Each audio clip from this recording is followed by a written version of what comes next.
Welcome to Channel 24. Today we're talking about one of the most disturbing crimes of this war. Russia taking Ukrainian children, giving them new names, new schools, even new families. In classrooms, in how they are raised, and even through forced military training, everything Ukrainian is being erased. Their language, their identity, their sense of home. Thousands remain trapped despite global outrage and calls to bring them back.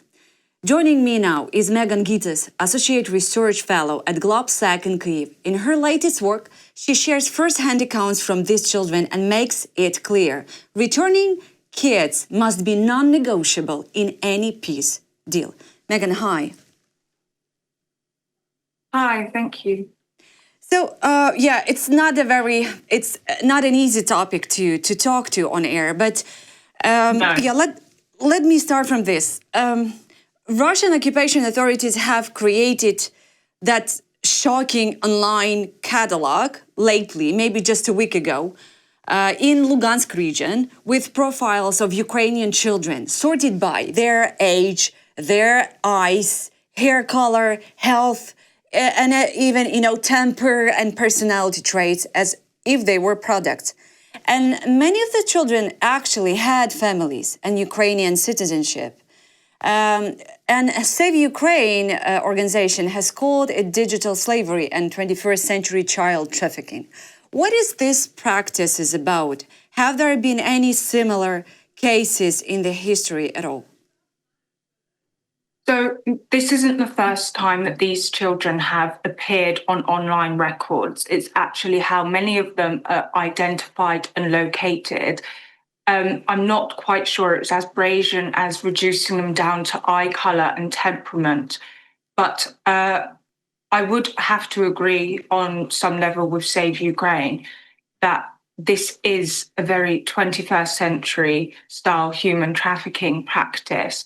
Sadly, we have to come to terms with the fact in the digital age and a modern era, this is what human trafficking looks like. We look for very old signs where the children are slowly groomed. But in situations such as this, it's very online, it's very brazen. There have been instances in history where children have been removed from war zone and radicalized against their homeland. But as we know from the arrest warrant for Vladimir Putin, this is 100% a war crime, and it's one of the gravest travesties of this war. We can't even be sure how many children have been removed from Ukraine. Yeah. The numbers are not. I never heard the most accurate and specific number. Why is that? We have around 19,500 confirmed cases that we know of. Yeah. Now, what that means is these children have been identified and using open source intelligence investigations, these children have been traced to certain locations. Perhaps we know where they were taken from and at what stage of the occupation and full-scale invasion. However, the very nature of this crime is very covert in some instances. Some of these children have been adopted into Russian families and had their documents and identities erased. Some of these children are exceptionally vulnerable, and by that I mean they suffer very unique needs and disabilities, so cannot advocate for themselves, or they were mere babies when they were taken. Some of these children lived in institutionalized care that was in areas occupied by Russians, and therefore in some quite sad instances don't have parents that are able to advocate on their behalf. However, it is possible as families come forward and say, I'm looking for my niece, for example, they provided photos and these children have been traced. The difficulty with the number, as I said, is they need to be identified and they need to be confirmed cases. This number can be in the hundreds of thousands. The Kremlin themselves have released that they have saved 750,000 children. Of course, these children have not been saved. They're being abused. They're stripped from their homeland. But there are many reasons why the Kremlin themselves believed, many reasons why they may be distorting the figures themselves. They know that President Zelensky has the return of these children as a crucial aspect of his peace initiative. Children are not negotiable. They must unequivocally be returned in their entirety. However, the Kremlin in this process has played repeated diplomatic games. They intentionally distort the figure. They intentionally move the goalposts on children's return. So the estimates vary because there are different calculations on the mere area that was occupied. But we also know that certain parents, when they have refused Russian passports for their children, have had the children removed from the home. But we can't put a confirmed number on this because occupied territory is completely cut off from the rest of Ukraine. So we don't know just how severe that one individual aspect of the policy would have been. Was it just 10 parents who had their child taken because they refused to take Russian passport, or was this more widespread and systemic? But what we do know is there are 19,500 confirmed cases. Only around 1,000 of those have been returned, but the figure could be much higher of those forcibly transferred and deported. But it's important to note that inside occupied territory is believed to be about 1.6 million children. Why that's important is because this isn't just land. These children are being hugely abused, and they themselves are undergoing a strict re-education, Russification and militarized education. They are undergoing, even when they are living at home, undergoing hugely abusive practices. So when we talk about any peace formula, we must talk about them as well. Yeah, absolutely. It's shocking, right? And as it turns out, not all of these kids are orphans. So they have parents. They probably have family members, grandfather, grandmother. I don't know. Just it's nonsense. These children are not all orphans at all. That is a misconception.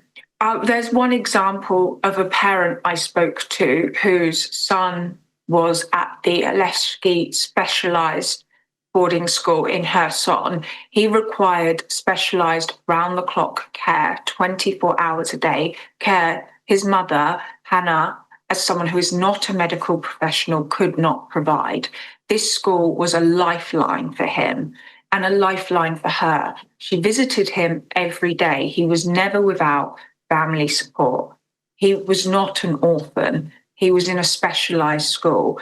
That whole entire school was disbanded and the children's separated and moved to Crimea without their parents' consent on a large scale very quickly after occupation. He's very sick. His situation was deteriorating when the school was occupied. His mother hears nothing. She knows nothing. She's advocating for his safe return. She told me she cannot even cry anymore. All she can think about is, why do I hear nothing? She doesn't know if he is alive. There are many stories just like this. And some of these children who have been stolen are without parental care, but they have families that love them, families that are advocating for their safe return. There are many reasons why a child may have been in an institution to begin with. There were schools, boarding schools that were occupied, but the parents were on the other side of occupation. There was specialized education where children required extra needs. So even when we're talking about institutions, we're not talking always about children without parental care. However, even in the situation where we are, these children matter too. They are Ukrainian. And we know from historical examples and from the children that have returned or been returned, erasing someone's cultural identity and their nationality in such an abusive way, whether you are completely banned from speaking your native language or talking about your homeland, taught a distorted view of history, it's incredibly damaging. So even those who are children deprived of parental care or those who are orphans, they still matter. They still need to be returned. According to what Ukrainian officials saying, hundreds of abducted Ukrainian teenagers, they are being forcibly recruited into Russian armed units, especially when they turn 18. What is known about the scale and methods of militarization? Is that all of them are from involved in this from the age of 18? And what are they told? How they have been treated? So in the last decade alone, militarized education has hugely increased across Russia, completely across Russia. All children in Russia are expected to receive some form of formal militarized education. Now, children in occupied territory, however, since the annexation of Crimea and parts of eastern Ukraine, the Crimean Peninsula, Donbass, we've known of this story for 10 years. Russia has been militarizing children. We know that some of these children, in which the first phase of the policy was enacted at the start of the invasion in 2014, some of these children have unfortunately died on the battlefield, fighting against Ukraine. Your question was more on how systemic is this? Exceptionally. It is absolutely crucial to Russia's occupation strategy, completely crucial. One of the first things Russia did when it occupied an area was remove Ukrainian textbooks and replace them with Russian ones that have a distorted view of history and have changed. Compliments of President Putin in these textbooks have gone up 20%. Now, how does that relate to militarization? Well, it goes hand in hand. The education is exceptionally patriotic, but we also know children, young boys in Zaporizhia from the ages of 16 up are now being forced to submit their passports ready for joining the Russian military. But we also know that children as young as 5 are being desensitized to violence, desensitized to guns, and talk of military action. They're being made to hold machine guns and told that they will soon be doing brave deeds like their grandfathers. One boy I spoke with who experienced some of this militarized education told me that they are obsessed with NATO. Every day they're told NATO is moving its borders closer to Russia. One day you're going to have a war with NATO. These children are being actively prepared for future combat. Even extracurricular activities target towards sending letters to troops, giving troops flowers, meeting troops on military checkpoints. But then we also have a different situation. We have the very abusive summer camps. Children that end up in these summer camps, boys and girls, some of the children we mentioned previously, those who may have been in institutions and not with parental care. They may have parents in Ukraine fighting for their safe return, but they aren't while in occupation with direct parental care. They have ended up in these camps and they're incredibly abusive. One mother told me of her son being put in long periods of isolation. He reports that troops, when they would put him in isolation for, at one point it was for tearing down a Russian flag, he was given sedatives. At one point, he was beaten with the handle of a machine gun. He's got permanent hearing damage. These schools and camps are incredibly abusive. But as well as children who are deprived of parental care, we also have children who might be removed from the home because the parents refuse to take Russian passports. This policy is completely systemic. It started in 2014. Schools were turned into military environments with I think one school in Crimea had a statue of the designer of the AK-47. I can't remember his exact name, erected on a school playground. This is insane, this militarization complex. Schools were adorned with pictures of soldiers that had died. The policy is at every level, from kindergarten right up until they would leave education. It's expected to be implemented at home with families, extracurricular activities. Yeah, it's a nonsense in so many ways. I was reading recently the story about the Kherson region, the part that occupied by Russians.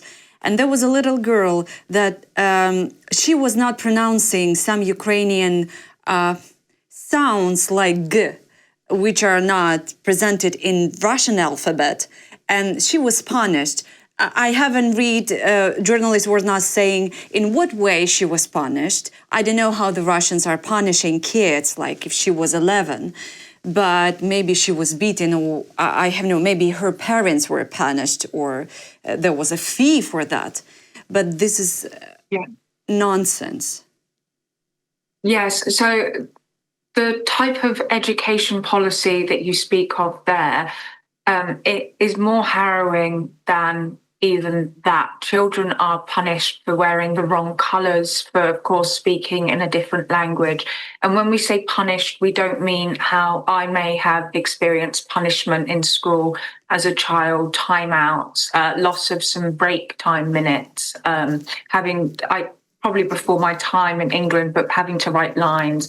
Just classic examples of punishment.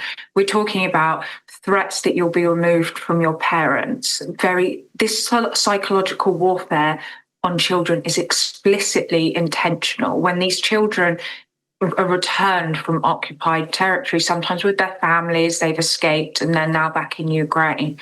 Even what I will refer to as mild, but it's not mild, some of the mildest of experiences in Russian occupation education are exceptionally damaging. Children have a distrust and a fear of adults. The education does not nurture, it does not teach you to ask questions and to enjoy the world around you like a child's education should. This education is explicitly about order, about control.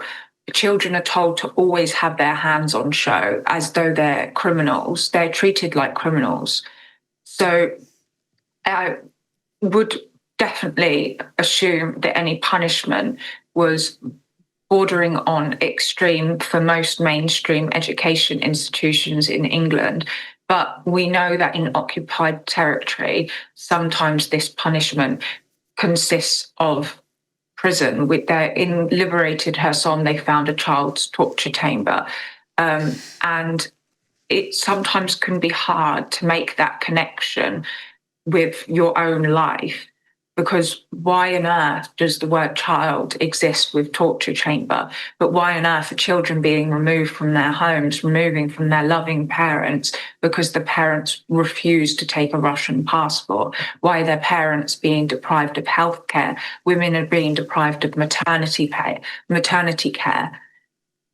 People are having their houses taken away from them, their children taken away from them. So no, it doesn't shock me that a child of 11 doing something as simple as mispronouncing words or specific letters in the alphabets would be punished. That doesn't shock me at all.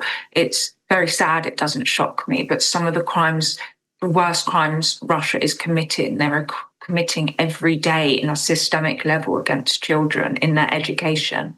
And you know, Megan, the sad irony that when Russia started their invasion in 2014, at the beginning, they were using the excuse, you know about that, about the Russian-speaking population in Ukraine. And it's also not surprise for you, for the person who's coming to Kyiv quite often, that we speak here still Ukrainian and Russian. So nobody's, I mean, there are some moments, of course, but still people are freely communicating in both languages.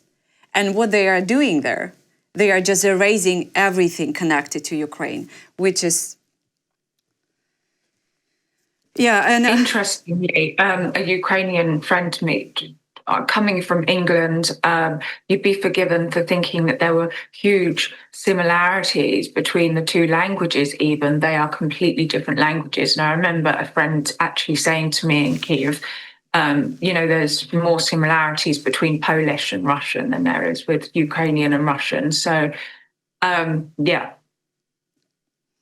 And going back to the question that many kids cannot be traced because their names and passport are changed and information is hidden, but still, are there any success of getting in touch with them, call them, or maybe just kids trying to find their way to connect with their, if not relatives, if they don't have any, but maybe with with a school teacher or friends or whoever?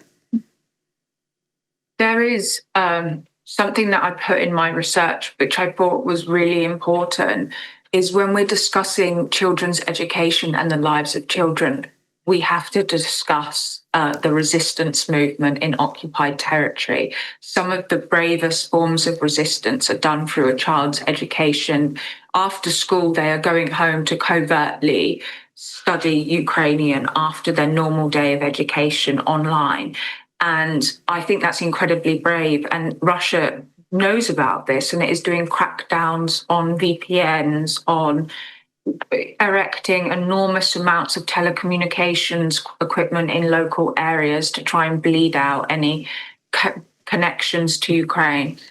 People are being completely isolated, but there are ways, of course there are, and I know some of these are being carried out by Ukrainian special forces or just resistance movements to get people out. But yeah, of course, I'm not privy to a lot of these operations on how children are located, apart from that of NGOs and specialized tech volunteers on using open source intelligence to find young people, children and their families who may wish to leave. But the decision to leave occupation is a heavy one for any parent, especially a child if they're traveling alone. I think the risk of recruitment into the Russian forces is definitely a driving factor for many people. Parents of young boys or young boys themselves, the fear of that is incredibly terrifying. But the decision to leave is not an easy one. You have to pass checkpoints. You have to prove that you're safe to go, because if the Russian agents are suspicious of you, they won't let you leave. You could possibly come into more harm than if you stayed. And it's being homeless. A lot of the Ukrainians in occupied territory sadly believe they'll be homeless. They're being told that Ukraine has nothing for you there. You might as well stay in occupied territory. So that there are many hurdles here as well. And some of them come from the personal fears, and they're completely understandable. I would never judge a parent's decision to remain where at least they know they are safe if they stay in the home, possibly safe. Of course, they're not, and they know that as well. But it's the fear of the unknown and the fear of what might happen if we try to leave. Megan, just continuing what you're saying, what struck me the most, not the most, but just I was unpleasantly surprised how even some of the people, some of the European leaders in the European Parliament saying that those children who left, who decided to stay under the occupation or to be moved to Russia, but basically sold by Russia, that their decision. And all of those kids, they are under 18, 15 years old. It cannot be their decision. That's what I'm trying to say. And I'm trying to say that Russian propaganda is working very well on European minds. people in European Parliament thinks that Ukrainian children decided at 15 years old age to go to Russia because they decided to. I mean, this is complete nonsense, and this is scary to hear that messages from Brussels. Yes, it's terrifying how much Russian narratives are bleeding into our politics, mainstream politics. And what is more terrifying is people don't quite understand what a false choice is. And we can picture a false choice in our own everyday lives. This false choice that children are presented with, it is the same as the parents. It's not choice to take Russian passports. It's take Russian passports or lose your children, lose your home, lose access to food, medical care, or any state benefits. You won't be able to keep your job. This is not choice just because you sign on the dotted line. It's the same as the pictures of referendums and elections in Russia. Or Russian state media. You're presented with a choice. You're presented with different newspapers, but it all comes from the top, all the messaging. So when children decide to go to Russia, they are being presented with very similar false choices. They're being presented with opportunities or no opportunities. They're being told that they'll be back sometimes within a couple of weeks. At the start of the war, children were told, if you go to this summer camp, you'll be back in a couple of weeks because we just want to keep you safe from the shelling. So, of course, children took that choice, as did their parents. So it's incredibly dangerous. And I think what is so incredibly dangerous is Russian interference in our politics as a whole, because Russia won't stop at Ukraine. They won't stop at Georgia. They won't stop in interfering in elections across Central Europe. They have believed to have interfered with the United Kingdom election. Russia doesn't stop. It has an imperialist culture. Therefore, that's what's most terrifying about these narratives. It's not the misguided view of what a child does, which I would never judge a child for the decisions that they make under such duress. But I do expect European leaders to actually be there for them and advocate for them on the other side. Yeah, absolutely. Actually, Ukrainian government is always asking Ukrainian people not to demonize and judge people who decided to stay under the occupation, because, as you said, there are lots of reasons why people decided to do so, mostly because of their kids or just because of their lives. And Megan, by the end, the last question is why this topic is not discussed as actively in Europe as before, as you already mentioned, that you are waiting from European leaders to help. Why this attention faded? We live in an exceptionally dangerous world right now. There are conflicts brewing everywhere, and the cost of entry into conflict is much smaller than it once was. We are also seeing the effects of foreign policy in domestic politics. I don't think politicians' attention has ever been so divided than it is today. And I think politicians have sometimes an instinct to let others handle it for them. So we do see news of the European Commission getting together or the United Nations getting together to address this issue. I think a lot of people are trying to see what happens with Donald Trump and his attempt at peace, but that's not good enough, in my opinion. The occupied territory alone is bigger than the size of Portugal or Hungary. This isn't about land. This is about people being stripped from their homeland and abused daily. This occupation is not just living in Russia, as what some are led to believe. It's abusive, it's coercive, it's dangerous, and it is terrifying for all those who live there. Children are taken from the street and put in prison without fair trial. It absolutely astounds me. I think sometimes it is dropped off the agenda because people don't quite understand the complexities and what this means for future European security. But I can only hope through work like we're doing at GLOBSEC that it is putting it back on the agenda, especially when it comes to the militarization of children and what is happening to children in occupied territory, because those who are returning home and those who were adopted into Russian families but returned home actively say that they are told they will be fighting a future war with NATO. So it's not a question of Crimea. It was a question of when the full-scale invasion would happen. And Putin's imperialist beliefs, this is something politicians need to wake up to. And all children, irrespective of when they were adopted, if it was at the start of the invasion, irrespective of whether they have living parents in the UK, in Ukraine, irrespective of all these factors, children are not up for negotiation and they must be returned. And this is a matter of European security. Politicians must wake up to this. Yes, Megan, as I said at the beginning, that stealing Ukrainian kids by Russia, this is the most disturbing, horrifying crimes of this war.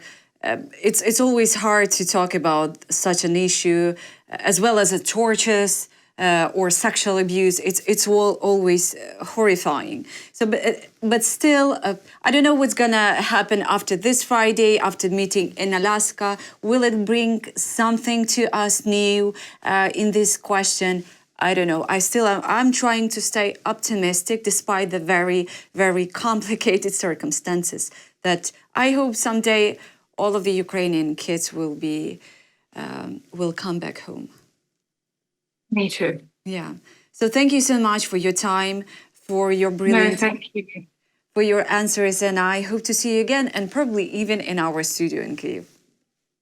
Hopefully, yeah. I will let you know when I'm here, when I'm there, even. Yeah, thank you so much, Megan.